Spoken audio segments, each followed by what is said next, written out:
ಜಾಮೀನು ಸಿಕ್ಕಿದ್ರೂ ಕೂಡ ಎಚ್.ಡಿ. ರೇವಣ್ಣಗೆ ಸಂಕಷ್ಟ ಮಾತ್ರ ತಪ್ಪಲಿಲ್ಲ. ಜಾಮೀನು ರದ್ದು ಕೋರಿ ಎಸ್ಐಟಿ ಮೇಲ್ಮನವಿ ಸಲ್ಲಿಸುವ ಸಾಧ್ಯತೆ ಇದೆ. ಜಾಮೀನು ಸಿಕ್ಕಿದ್ರೂ ಕೂಡ ಇತ್ತ ಎಚ್.ಡಿ. ರೇವಣ್ಣಗೆ ಮತ್ತೆ ಕಾನೂನಿನ ಕಂಟಕ ಎದುರಾಗುವ ಸಾಧ್ಯತೆ ಇರುವಂತದ್ದು. ಶಾಸಕ ಎಚ್.ಡಿ. ರೇವಣ್ಣ ವಿರುದ್ಧ ಕಿಡ್ನಾಪ್ ಪ್ರಕರಣಕ್ಕೆ ಸಂಬಂಧಪಟ್ಟಂತೆ ಜಾಮೀನು ರದ್ದು ಕೋರಿ ಎಸ್ಐಟಿ ಮೇಲ್ಮನವಿ ಸಲ್ಲಿಸುವ ಸಾಧ್ಯತೆ ಇದೆ. ಎಸ್ಐಟಿ ಅಧಿಕಾರಿಗಳಿಂದ ಹೈಕೋರ್ಟ್ಗೆ ಮೇಲ್ಮನವಿ ಸಲ್ಲಿಸುವ ಸಾಧ್ಯತೆ ಇರುವಂಥದ್ದು. ಮೊನ್ನೆ ಅಷ್ಟೇ ಪರಪ್ಪನ ಅಗ್ರಹಾರದಿಂದ 6 ದಿನಗಳ ಬಳಿಕ ಸಾಮಾನ್ಯ ಖೈದಿಯಂತೆ ವಾಸವನ್ನ ಮಾಡಿದಂತಹ ಎಚ್.ಡಿ. ರೇವಣ್ಣ ರಿಲೀಸ್ ಆಗ್ತಾರೆ.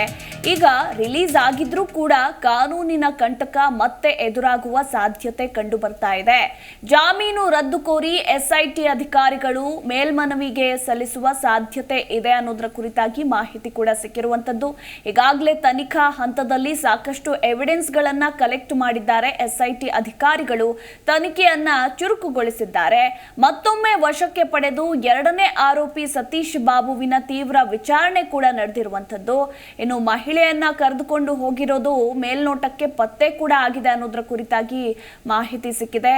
ಈ ವಿಚಾರವಾಗಿ ಒಂದಿಷ್ಟು ಮಾಹಿತಿಯನ್ನ ಸತೀಶ್ ಬಾಬು ಕೂಡ ಬಾಯಿ ಬಿಟ್ಟಿದ್ದಾನೆ ಅನ್ನೋದರ ಕುರಿತಾಗಿ ಅಪ್ಡೇಟ್ ಇರುವಂತದ್ದು. ಈಗ ರೇವಣ್ಣನ ವಿರುದ್ಧ ಸಾಕ್ಷಿ ಕಲೆ ಹಾಕೋದಕ್ಕೆ ಎಸ್ಐಟಿ ಅಧಿಕಾರಿಗಳು ಮುಂದಾಗಿದ್ದಾರೆ. ಇನ್ನು ಸಂತ್ರಸ್ತೆ ವಿಡಿಯೋ ಬಗ್ಗೆಯೂ ಕೂಡ ಸತ್ಯಾಸತ್ಯತೆಗಳ ಪರಿಶೀಲನೆ ಕೂಡ ನಡೆಸ್ತಾ ಇದ್ದಾರೆ. ಸೊ ಈ ಎಲ್ಲಾ ಅಂಶಗಳನ್ನ ಮುಂದಿಟ್ಟುಕೊಂಡು ಮೇಲ್ಮನವಿ ಸಲ್ಲಿಸುವ ಸಾಧ್ಯತೆ ಕೂಡ ಇದೆ ಎಸ್ಐಟಿ ಅನ್ನೋದ್ರ ಕುರಿತಾಗಿ ಈಗ ಗಂಭೀರ ಚರ್ಚೆ ಆಗ್ತಾ ಇದೆ. ಕೆಳ ನ್ಯಾಯಾಲಯ ನೀಡಿದ ಜಾಮೀನನ್ನ ರದ್ದುಪಡಿಸುವಂತೆ ಮೇಲ್ಮನವಿ ಸಲ್ಲಿಸುವ ಸಾಧ್ಯತೆ ಇರೋದ್ರಿಂದ ಹೀಗಾಗಿ ಎಚ್.ಡಿ. ರೇವಣ್ಣಗೆ ಹಾಗಾದ್ರೆ ಮತ್ತೆ ಸಂಕಷ್ಟ ಎದುರಾಗುತ್ತಾ ಅನ್ನೋ ಪ್ರಶ್ನೆ ಈಗ ಎದುರಾಗಿದೆ.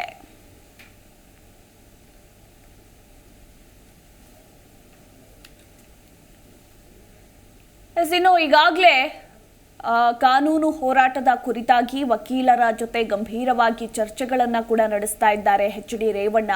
ಮುಂದಿನ ದಿನಗಳಲ್ಲಿ ತಾನು ಸಿಕ್ಕಿಕೊಳ್ಳದೆ ಇರೋ ರೀತಿ ಯಾವ ರೀತಿ ಇರಬೇಕು ಅನ್ನೋದ್ರ ಕುರಿತಾಗಿಯೂ ಕೂಡ ಪ್ಲಾನ್ಗಳನ್ನು ರೂಪಿಸ್ತಾ ಇದ್ದಾರೆ, ರಣತಂತ್ರಗಳನ್ನು ಕೂಡ ರೂಪಿಸ್ತಾ ಇದ್ದಾರೆ. ಒಂದು ಮಗನ ಪ್ರಕರಣ, ಮತ್ತೊಂದು ತಾನು ಹೇಗೆ ಬಚಾವ್ ಆಗಬೇಕು ಅನ್ನೋದ್ರ ಕುರಿತಾಗಿ ಈಗಾಗಲೇ ರಣತಂತ್ರಗಳು ಕೂಡ ರೂಪಿಸ್ತಾ ಇದ್ದಾರೆ. ಇದೆಲ್ಲದರ ಮಧ್ಯೆ ಅಷ್ಟರಲ್ಲಿ ಏನಾದರೂ ಮತ್ತೊಮ್ಮೆ ವಿಚಾರಣೆಗೆ ಕರೀತಾರಾ, ಮತ್ತೊಮ್ಮೆ ಲಾಕ್ ಆಗ್ತಾರಾ ಎಚ್.ಡಿ. ರೇವಣ್ಣ ಅನ್ನೋ ಪ್ರಶ್ನೆ ಕೂಡ ಎದುರಾಗಿದೆ.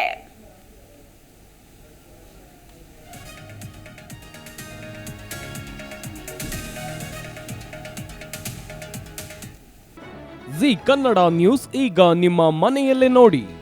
ಎಲ್ಲ ಕೇಬಲ್ಗಳಲ್ಲಿ ಈಗ ಲಭ್ಯ.